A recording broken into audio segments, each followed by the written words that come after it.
with Storm Team 29. Straight ahead on Dateline 29 News, wintry weather returns, bringing several inches of snow and plenty of traffic accidents. We'll have an update from John and live reports from Central Virginia and the Shenandoah Valley. The news starts now. This is Dateline 29 News at 6. Mother Nature strikes again. After a couple of days of warmer temperatures, a blast of cold, wet weather arrives to remind us it's still wintertime. Good evening, I'm Meredith Grabois. Today's snowfall did cause headaches for drivers throughout Central Virginia and the Shenandoah Valley. We begin our storm team coverage tonight with John DeMoro. He's live in the Weather Center with the latest on this fast-moving storm. John, any more snow tonight? It looks like, folks, everything's going to pretty much end as we go through the overnight. We're not quite out of the woods quite yet. We have an easterly flow tonight, which may bring some freezing drizzle into the area, making conditions for driving a little more hazardous. But a pretty impressive day as far as snow.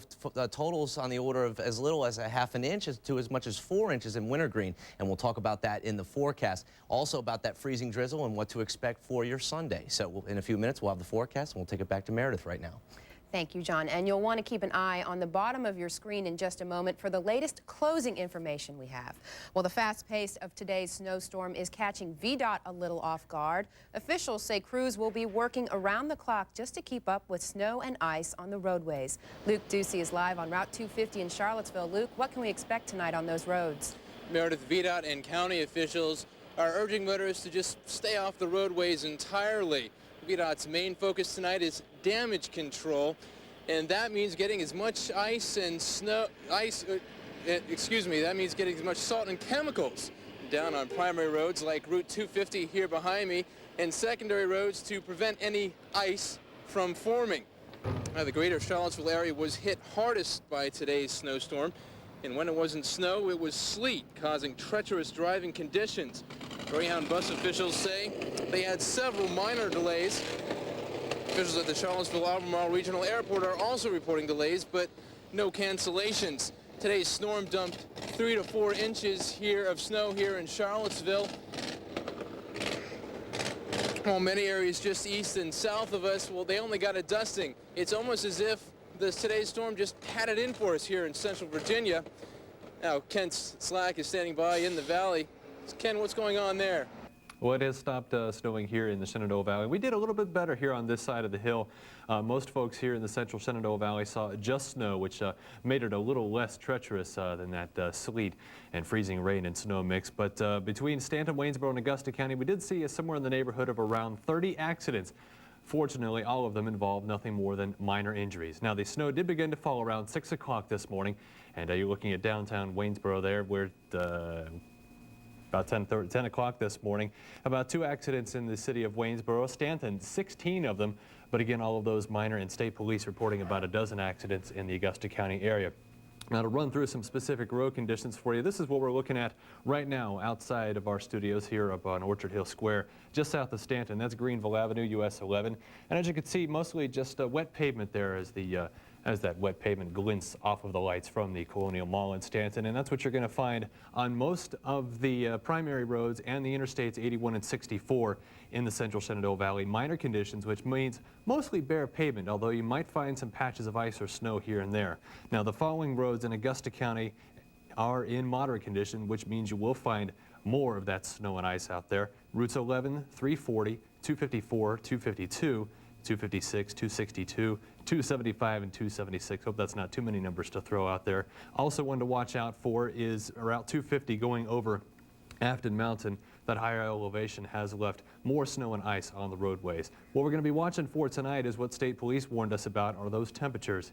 It's about 30 degrees right here in Stanton. So the roads that have not been treated, especially some of those secondary roads, we could get some refreezing overnight. Meredith?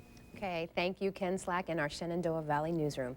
In other news, bogged down in partisan bickering, the Virginia House of Delegates is now supporting the ballot identification measure they defeated earlier this week. Jeff Krause has our story. Snow flurries blew around outside, quite a contrast with the partisanship that was heating up the floor of the House of Delegates. Republicans convinced the House to reconsider the measure that would identify a political candidate's party affiliation on the election ballot. It's incomprehensible for me to see why my friends so strongly opposed to having their party identification appear on the ballot also. I sincerely believe that the Democrat rejection, once again, of this bill, House Bill 4, will only speed the process of their numbers declining in this body. But just like they did earlier this week, Democrats fought to defeat the bill. I'm not going to vote for this bill, but it's not because I'm voting on a political basis. I simply happen to think that the system that we have is not broke, and it has worked well in the past. But House Speaker Vance Wilkins was looking to cut the debate short and called for the vote. That caught Charlottesville Democrat Mitch Van Yeries off guard. My desk mate here was trying to get your attention to make a motion. I did not vote, expecting him to be recognized. That is why my light is not on. That led to an attempt to cast the vote again, but after a 10-minute huddle with the Speaker's desk, it was denied. I would rule that a motion to reconsider now, after the bill having been reconsidered one time, is out of order. Typically, there's an etiquette in the House of Delegates that allows votes to be retaken when problems like this arise, but the bill was passed by only one vote. It would have failed if Delegate Van Yeries had cast his vote, so he was not extended that courtesy. That's right. That's what I expected from the House, but apparently the other side, the Republican side, did not agree to do that. At the state capitol, I'm Jeff Krause, Dateline 29 News. Governor Jim Gilmore's transportation plan is also stalling out in the General Assembly. The House of Delegates Appropriations Committee has rejected the multi-billion-dollar proposal. Top Democrats say the plan just wasn't enough. The governor's transportation plan right now is it's not a long-term solution, and I think what most of the legislators are looking for is a long-term solution. There's only about $700 million of new money in what the governor is proposing. That will just about get us caught up with all the projects they had to delay this past year because they didn't have the funding. Others who oppose the measure say they didn't want to use money from the state's tobacco settlement for highways. City planners and residents discuss the future of Charlottesville. Their goal, to make the city a more attractive place to live. We'll have a live report a little bit later on. Folks, what a day a difference makes. In fact, temperatures in the upper 50s to lower 60s the last couple of days. Old man winter returns. So with that, we'll take a look at what you can expect for the overnight hours tonight into Sunday and the upcoming work week. Stay with us.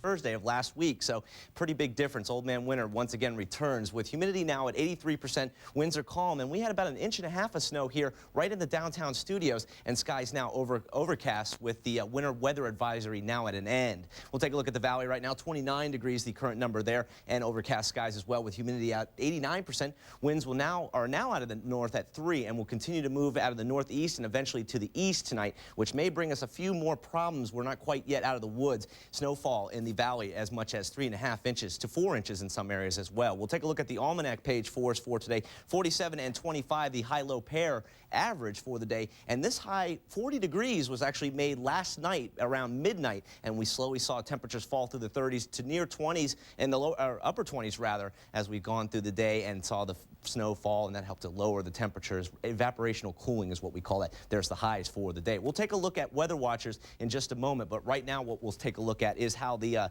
system is moving and exiting across the eastern seaboard. This line basically about route, I believe it's 58 that runs across east, west, and southern Virginia. It was generally the snow-rain line across the area, and of course snow to the north and rain to the south. Some heavier embedded thunderstorms to the south as well, and that all moving off to the east, and the snow departing as well. We should see maybe just a few flurries left tonight, nothing really major, but the concern that we're worried about is high pressure to our north, bringing an easterly flow, which may bring in some freezing drizzle with temperatures below freezing tonight. That's maybe something we want to take a look at. So with that, we'll take a look at how we shaped up as far as snowfall totals today. It seems as though areas in southern Buckingham into Nelson and Augusta County through Greene and Madison today, and even into Orange County saw the most snows, were areas to the north of from Culpeper north, just as little rather as 3/4 of an inch to about an inch up in Washington. So nothing real major for those areas. We basically took the most amount of snow across the area. We'll take another look at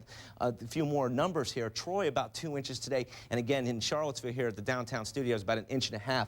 And again, areas in the valley down into Wintergreen saw 4 inches up on the slopes. I know Robert's trying to get his groove on out there on the snowboard, so I'm sure he enjoyed that, as hopefully most of you did with the sleds and whatnot out there. We'll take a look now at the current situation situation and what we can expect. Low pressure, again, is going to scoot out into the ocean, western Atlantic tonight, but this high pressure, as it moves east as well, will bring an easterly flow, and that will bank some moisture up against the eastern slopes of the Appalachians, and that will help keep moisture and freezing drizzle. And again, those temperatures below freezing tonight, we need to be careful out driving. What we're going to expect then for tomorrow, as this rain pulls out and areas to our east receive a little bit of freezing drizzle as well tonight, we're going to expect to see another system actually pull through as we go into tomorrow night. Again, low pressure moving off. Another system out to our west is going to bring a chance of showers as we move into mainly overnight tomorrow night. Temperatures during the day are actually going to be in the 30s, but will creep up to near 40, even in the lower 40s as we approach midnight. And again, that system will move in towards Sunday night with the opportunity for some more rain showers during Monday morning. We'll see this system pull out and winds turn out of the northwest, and it'll be a little bit cooler. But ahead of that front, during the morning hours, we could see temperatures as much as the upper 50s to near 60 degrees. So not a bad day shaping up for Monday if you don't mind a little bit of rain. As far as tonight, again, 25 degrees, freezing drizzle and patchy fog out and around with winds out of the east. Again, for the day tomorrow, we'll see 43 degrees. That'll occur towards midnight with variably cloudy skies, and the breezes will pick up. For the day tomorrow in the valley, same deal, 44 degrees, mostly cloudy skies, and rain developing towards midnight. We'll take a look at the 5-day, and again, we've got the opportunity for showers as we go Sunday and Monday, and one more time on Wednesday. And look at those temperatures, not too bad. Okay. All right. Thank you, John. We'll be right back. Today, as the city begins preparing a comprehensive plan. Now, that plan will map out Charlottesville's look, feel, and function for the coming years. Keenan Howe joins us in our studio with more. Keenan, what aspects of the plan were discussed today? Meredith, today's topic was the city's look, and despite the snow, around 350 people showed up at the Jefferson School to help decide what could be in store for the city. Neighborhoods were broken up into separate sectors to allow residents of those areas to offer their opinions. The city also brought in some renowned planners to make professional recommendations for updating Charlottesville's appearance. Thinking big and in a larger context, making the city an attractive place to live and to work and to shop is going to attract growth in the city and spare the countryside. In order to go forward together, everyone must check in. Not just the important people, not just the knowledgeable people, everyone must check in. City officials are very happy about one thing. About 75% of the people at today's forum have never participated in community planning before. They're getting involved. Now these novices are helping the city plot the future of Charlottesville's transportation systems, schools, and development. And by the way, this process will continue for the next 6 months, just on a smaller scale. Okay, thank you, Keenan Howe. And Gary will have sports next, so stay with us. Toys, by definition. Only thrilled about the snow and the weather, he's also thrilled about NASCAR. And the season is starting up again. Yeah, Big NASCAR fan. After about like 3 months of a break, I think everybody's ready to get back into it. Definitely. And I'm going to get back into it. The Winston Cup NASCAR 2000 season officially kicked off Saturday in Daytona with qualifying for the Daytona 500. The top 2 qualifying runs earned pole positions for the first official race. All the other drivers have to wait. You don't have to wait any longer because I'm back. Well, let's just go ahead and I'll give you the results. Let's head down to the Daytona. There's no snow there. Dale Jarrett didn't win a single pole in 1999. New year, different story, the defending Winston Cup champ. There he is. He did pretty well today. Average lap speed of 191.091, and that last one counts, trust me. Jarrett's teammate Ricky Rudd claimed the other pole, and don't forget Sunday is the Bud Shootout. Doesn't count, but it is fun to watch. Friday night saw a huge high school basketball matchup in Orange County. The Charlottesville Black Knights were undefeated in the Jefferson District at 9-0, but faced a very good Hornets team at Orange. Orange led most of the game, but Mitch Miner and his staff trying to get things going. Still had some gas left in the fourth quarter. The reason CHS trailed most of the game, this man, Chris Carter, off the fast break, 2 hands of slam. 9-point lead for the Hornets, largest of the game. Charlottesville pulled within 1, but Sean Brushwood put Orange County back up by 3, 66-63, and that's when the Knights dug deep and fought hard. Rashad Brown, fancy ball handling inside to Eric Coleman for the turnaround jumper. Good. CHS led for the first time since the 2-0 lead, and the Hornets breaking out the rally towels. 15 seconds to play. Rashad Brown at the line hits 2 shots, and the Knights led by 3. Orange with the ball, but Coleman strips it, and he's coming the other way. Watch out, all alone. And he puts the game away at the buzzer as the Knights avoid the upset, coming from behind to beat Orange 71-66 and remain undefeated in the district. Sunday afternoon, the Virginia women will host Arkansas State in a rare late-season non-conference game.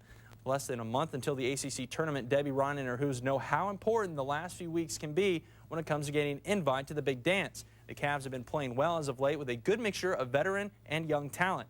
And Debbie doesn't need to remind them of how the significance of solid play counts during the last month of the season. I don't talk a whole lot with this team about it because the players that are my older players already know. The younger players, I really don't want them to feel a lot of pressure because I don't think that's good for them. So I don't talk a whole lot about it. They know that the NCAA is going to look at your last 10 games. They know that, you know, we have a good game coming up with Arkansas State. That's a out-of-conference game. We're probably the only out-of-conference game left for the conference, and they know what's on the line now. They're well educated on it, but I just don't need to keep bringing it up or it becomes more of a burden than it does a help. And of course, the UVA men are in action this evening. In fact, tip-off of their home game is in less than 30 minutes. The men lost by 3 to the Wolfpack back on January 12th, 65-62, a game that they led most of the way. The Cavs are 15-8 overall and even at 5-5 in the conference, and they will need a big win tonight over State to stay above the 500 mark. And I will be out there with sports reporter Steve Trout so that we may bring you the highlights of that game tonight at 11. How about some college hoops that are already in the books? Jim Calhoun, his UConn Huskies, already lost Notre Dame once this season. First half, Khalid El-Amin pulls up, drains the three to put the Huskies up 16-8. Still in the first, the Fighting Irish coming back. Ivan Cartello with the alley-oop pass to Troy Murphy for the dunk. And the Huskies led by 6 at the break, 39-33. Second half, loose ball. Scramble for it. Troy Murphy comes away, pulls up, sinks the jumper at the buzzer, giving the Irish a 1-point lead. UConn comes back. Kevin Freeman at the top of the key. Hits the jumper, foot on the line. It's only 2, pulling the Huskies within 1. He doesn't think it was 2, but trust me, Kevin, your foot was on the line. UConn down 2, time winding down. Albert Moorings, 3-point attempt blocked by Ivan Cartel, and the Irish beat the 13th-ranked Huskies for the second time this season. 68-66 is your final. The Joey Galloway saga continues, only it's Dallas who has to figure him out. Galloway missed most of last season with a contract dispute with Seattle, and they won. Then he won his free agency rights. The Cowboys didn't want to wait to see what Michael Irvin would do, so they signed Galloway. However, Dallas will have to send their first pick of the draft to the Seahawks as compensation, and that will do it for sports. Bruce Smith signed with the Redskins. More on that at 11. And UVA men. Yes. All right. Be careful driving. That's right. Okay, we'll be right back. Through a grant from Wolf and Farmer, attorneys concentrating in Social Security disability cases. Well, the snow has pretty much ended, but the roads will still be pretty treacherous out there in some places. That's right, Meredith. In fact, we have the possibility of some freezing drizzle out tonight with an easterly flow tonight, so be on the lookout if you have to drive. But for tomorrow, we'll see variably cloudy skies, and temperatures actually rising through the evening tomorrow, as we get into the upper 40s tomorrow night, and a little bit of rain as we head towards Monday. So. Okay, well, that's good. So be careful out there, and we hope to see you again tonight at 11. Thanks for watching. Good night.